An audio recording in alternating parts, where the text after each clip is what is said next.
Daňový zákon s pázením. No Rada lordov rozhodla, že vysokí ľudia majú množstvo výhod v zamestnaní, pri športe, dokonca aj v manželstve. A preto sa rozhodli, že zavedú daň z výšky, aby to bolo spravodlivé. A ja sa plazím, aby som ušetril. Vy sa stále plázíte teda. Áno, áno, ale už som si zvykol. Oveľa horšie je, že mi idú zobrať dom. Áno, prečo? Povedzte. Pretože môj dom stojí vo všeobecnom záujme a v plánovaní a preto mi ho vyvlastnili a dostal som celých 8 eur.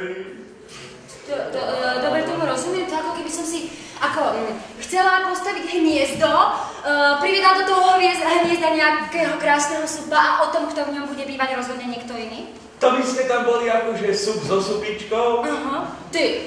Ale ja poznám veľa významných vtákov. Koľko? Veľa významných, veľa. Viac ako 6? Aha, tak napríklad môjho detka. Čo myslíte, keď Newtonovi padlo na hlavu jablko? Kto ho zhodil? Otto Vajte? Nie. No predsa môj detko. No. Ja? Áno. Tak, to sú významní vtáci. Ale... Významní vtáci. Ja som... nemyslel... Čo ste nemysleli? Vtáka ako vtáka. Aha, počkaj, vy ste nemysleli vtáka ako vtáka, ale čo? No, idú mi postaviť na mieste môjho domu pomník vtáka. Aha, tak...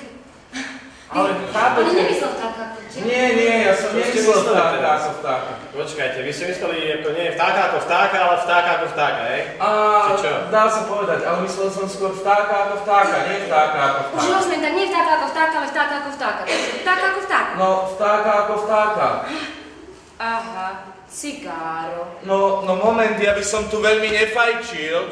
Ako, prečo? Lebo môžete mať poťahovačky s ministrom zdravotníctva. Prečo? No, kvôli dania? Dania. Áno, daň z tabaku trestá fajčenie, daň z alkoholu trestá pitie, daň z príjmov trestá prácu a tak ďalej. Takže rozumiem tomu správne, čím sú umrie mladší, tým ho tí vaši lordi môžu ofajčiť na daniach. Takže ideálom rady je byť ako zdravý, triezvy, závislý od lordov a nepracujúci. Áno, a doma v župane. Aha, ešte, že nemáte daň, spravia tupci a ja som zase niečo vymyslela. Ha! No, zase.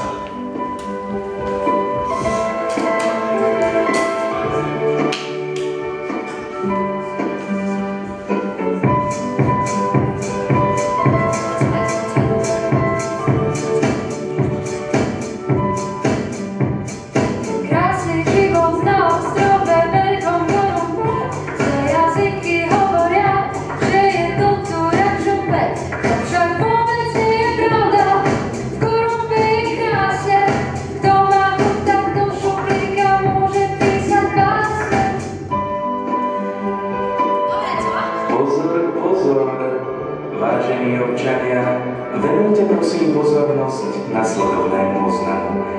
Dnes vám všetko vezme Santa štát. Opakujem, dnes vám Santa štát všetko vezme.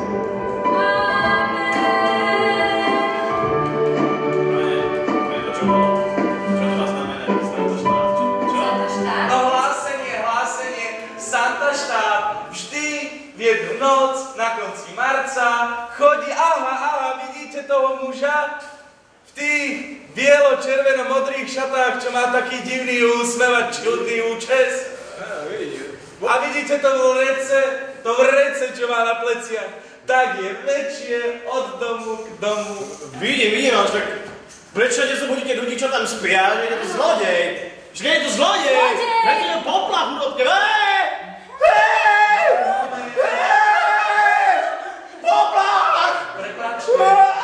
Prepáčte, ale ja by som nekričal. Prečo?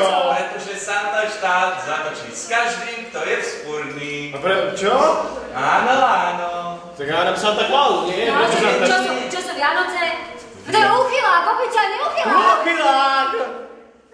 Nekričte. Kedy si sme mávali Vianoce? Najkrajšie sviatky v roku.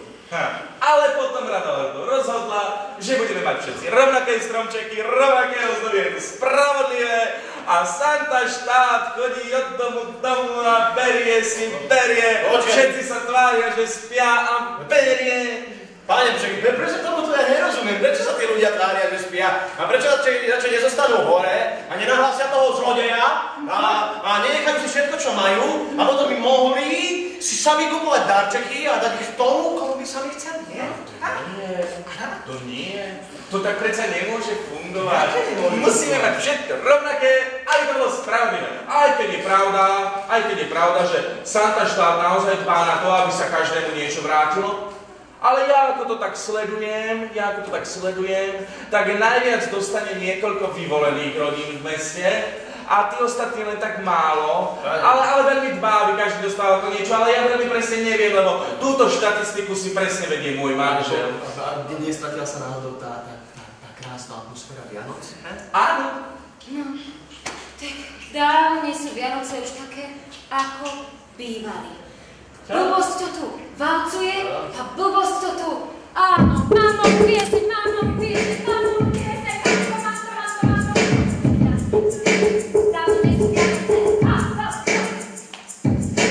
Dávno nie sú Vianoce už také, ako bývali. Blbosť to tu valcuje a blbosť to tu prevalí. Kedysi bol Santa, ešte aj toho nám zobrali. Santa štát je akurát, čo do kránci nahrali. Kriminalita je všade na sídliskách vládali. To je odraz kopy, ktorú môj štát už sme dostali. Santa berie viac, ako Santa ľuďom dáva. Santa pýta dáne, Santa vládne v samosprávach. Dvakrát zaplatená káva. Dvojité zdanenie a odvodová dráma. Sprostredčí v médiách a politická sláva. Pokojník sa nedeje, veď každý sa tak správa. Čo sa slavíte? Čo sa slavíte? Cítite sa slobodný a sloboda tu nie je. Pozrite si zákony a pochopte, čo zle. Rozdielne, či slnko páli, alebo či ne. Rozdielne, či slnko páli, alebo či ne. Čo sa s vami deje? Ľudia, čo sa s vami deje? Cítite sa slobodný a sloboda tu nie je. Pozrite si zákony a pochopte, čo zle. Rozdielne, či slnko páli, alebo či ne. Rozdielne, či slnko páli, alebo či ne. Nižšia cena za mlieko a cestovná zľava, ako zadarmo vytieklo, teší sa tvoja hlava. Tretí mesiac v roku dostaneš facku zľava, na konci marca vždy štát je dojná krava. Plyn doprava, telekom a elektrina, rozvodové siete ani voda není iná. Monopóly idú silou párneho palca, žiadna šanca, konkurencia má oskopané. Počujem, že treba meniť veci, ale keď sú voľby, vtedy sedia na prdeli všetci, iba keci. Keď si pri pive a pri poleci, skús to robiť inak a buď iný a buď. Čo sa s vami deje? Čo sa s vami deje? Cítite sa slobodný a sloboda tu nie je. Pozrite si zákony a pochopte, čo zle. Rozdielne, či slnko páli, alebo či ne. Rozdielne, či slnko páli, alebo či ne. Čo sa s vami deje? Ľudia, čo sa s vami deje? Cítite sa slobodný a sloboda tu nie je. Pozrite si zákony a pochopte, čo zle. Rozdielne, či slnko páli, alebo či ne. Rozdielne, či slnko páli, alebo či ne, ne? Ideme ďalej. Ticho. Niečo sa deje, ja sa tam niečo počula. Nie? To sa mi len stalo?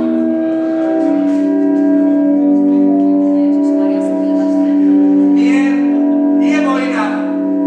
Učenosť je nevedomosť.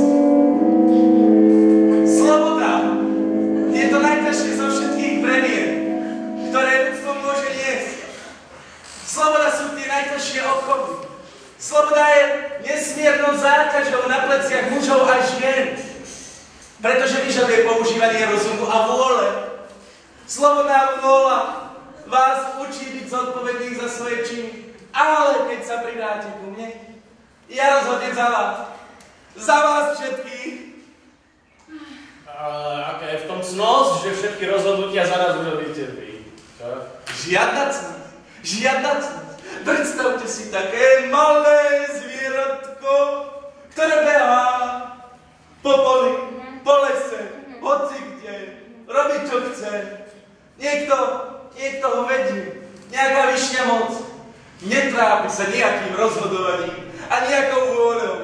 A presne toto vám ponúkam. No, my sa toto vôbec Ani nepáči. nie. Tak som si povedali, že už máme toho dosť a že sme práve skončili a dosť! Pridajte sa ku mne, chodte a šírte moje posolstvo. Ja by som sa vrátila. Zvolte ma do Rady lordov! Naspäť k Markovi na loď. Naspäť k Markovi na loď, dobre? Teraz. Ja už nevládzem ísť ďalej. A najprv si zaspievam svoju pánkovú pesničku. Tvoju pánkovú pesničku? Áno. Ale to som ja nevymyslela. Ja som ťažký pánkač. Ťažký pánkač. Najväčší. No dobre, ako v pohode, hej. Dovidenia! Dovidenia!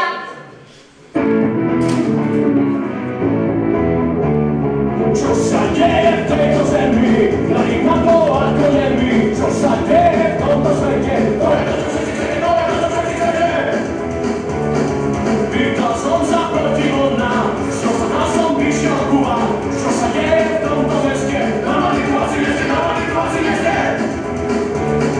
Pozerám sa ako ľudí, sloboda už týchto ľudí. Najkrajšie slovo je vládca, všetko je mŕtvo vládca, čože je to za krajina, kde si zabíja vláda, kde vládne mravná spodina, a lož je súža správa. Šutuje sa jedna tára, si nie za to sám, šutuje sa jedna tára, šutuje sa jedna tára, si nie za to sám, šutuje sa jedna tára, čože je to za krajina, kde si zabíja vláda, kde vládne mravná spodina, a lož je súža správa. Šutuje sa jedna tára, si nie za to sám, šutuje sa jedna tára, šutuje sa jedna tára, si nie za to sám, šutuje sa jedna tára. Hej! Šutuje sa jedna tára, si nie za to sám. Čauko, čauko! Čau. Marko, ja som taký rád, že sme Aj ja. konečne naspäť pri tebe. To si nevieš predstaviť. Už nikdy viac. Ako bolo tebe zatiaľ tu? Prežil si? V pohode, opravil som loď, týmito rukami som opravil všetko. A nie, došli také domorodkyne, sukničky, drinky s dážničkom, kokosové, tanečky, všetko. A ukázalo sa, že sú fakt zručné tesárky a hotovo. Marko, počuj, My sme tak radi. asi si mal pravdu. Áno. To je čudná krajina, ľudia si tu niečo hovoria, ale myslia by to niečo úplne iné. A samo dávať dýky do chrbátov. Dýka v chrbte, jasná samovražda. No, určite, no. Marko, toto je krajina neľútostných supov. Krajina neľútostných supov. Áno, prosím. Ale to je hlúposť, keby tu vládne